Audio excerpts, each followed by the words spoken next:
লোকসভায় সংবিধান নিয়ে বিতর্কে কংগ্রেসকে তীব্র আক্রমণ শানালেন কেন্দ্রীয় প্রতিরক্ষা মন্ত্রী রাজনাথ সিং। বলেন, তারা সংবিধানকে পকেটে নিয়ে ঘোরেন আর বিজেপি হৃদয়ে নিয়ে। বিভিন্ন সময় লোকসভার বিরোধী দলনেতা রাহুল গান্ধী সংবিধানের কপি তুলে ধরে বিজেপিকে আক্রমণ করেন। এমনকি সংবিধানের কপি হাতেই সাংসদ হিসেবে শপথ নেন তিনি। শুক্রবার সংসদে এই নিয়ে কটাক্ষ করে রাজনাথ সিং বলেন, তারা সংবিধানকে পকেটে নিয়ে ঘোরেন আর বিজেপির হৃদয়ে নিয়ে। সংবিধান বিতর্কে নাম না করেই রাহুলকে বিঁধলেন রাজনাথ সিং। একই সঙ্গে কংগ্রেসকে আক্রমণ করে তার বক্তব্য, সংবিধান তৈরিতে অনেকের ভূমিকা মুছে ফেলার চেষ্টা করা হয়েছে, बदले फैलार चेष्टा करा हुआ है। और अध्यक्ष महोदय, आज संविधान की रक्षा करने की बात की जा रही। अध्यक्ष महोदय, आज संविधान की रक्षा करने की बात की जा रही है। यह हम सभी का कर्तव्य है। और अध्यक्ष महोदय, लेकिन हमें यह भी समझने की जरूरत है कि किसने संविधान का सम्मान किया है और किसने संविधान का अपमान किया है। अध्यक्ष महोदय, आज मैं देखता हूं कि विपक्ष के कई नेता संविधान की प्रति अपनी जेब में रखकर घूमते हैं।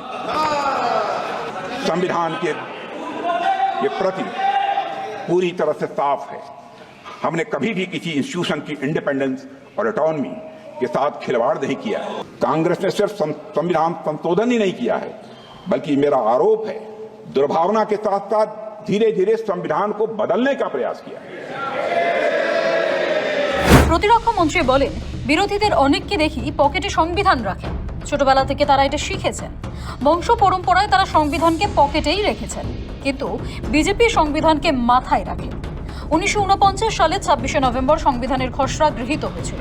ভারতীয় সংবিধানের 75 বছরের যাত্রাকে স্মরণ করে সংসদে দুদিনের সংবিধান বিতর্ক শুরু হয়েছে।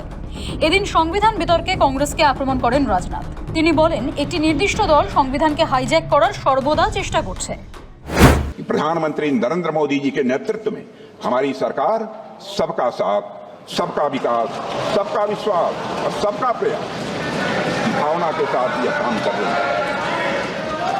हमारी सरकार भारत के संविधान में निहित धर्म और भावना दोनों के अनुरूप काम कर रही है।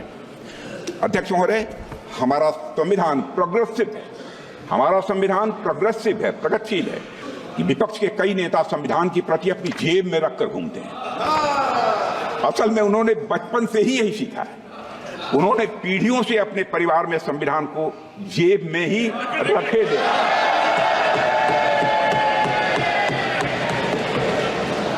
लेकिन अध्यक्ष महोदय, भारतीय जनता पार्टी संविधान को सिर माथे पर लगाती है। अध्यक्ष महोदय, मैं इस सदन में यह कहना चाहता हूं कि कांग्रेस के मित्रों ने अनेक मौके पर संविधान और संवैधानिक भावनाओं का निरादर किया है। उन्हें कभी भी संस्थानों यानी इंस्टीट्यूशंस की इंडिपेंडेंस और ऑटोनॉमी हजम नहीं हुई है। अध्यक्ष महोदय, उन्होंने हमेशा एक कमिटेड जुडिशरी, कमिटेड ब्यूरोक्रेसी और कमिटेड इंस्टीट्यूशन बनाने का काम किया है। अध्यक्ष महोदय, कांग्रेस पार्टी ने हमेशा संविधान को राजनीतिक हित साधने का एक माध्यम बनाया है और उसकी मूल भावना को तहस नहस करने का कांग्रेस ने काम किया है। अध्यक्ष महोदय, उनके मुंह से संविधान की रक्षा जैसी बातें मैं समझता हूं शोभा नहीं देती। কংগ্রেসকে আক্রমণ করে তিনি আরো বলেন, কংগ্রেস সর্বদা সংবিধানকে নিজেদের রাজনৈতিক স্বার্থে ব্যবহার করেছে। তাদের মুখ থেকে সংবিধান রক্ষার কথা শোভা পায় না। বিজেপি কখনো নিজেদের স্বার্থে সংবিধানকে ব্যবহার করেনি। ব্যুরো রিপোর্ট, সময়, কলকাতা।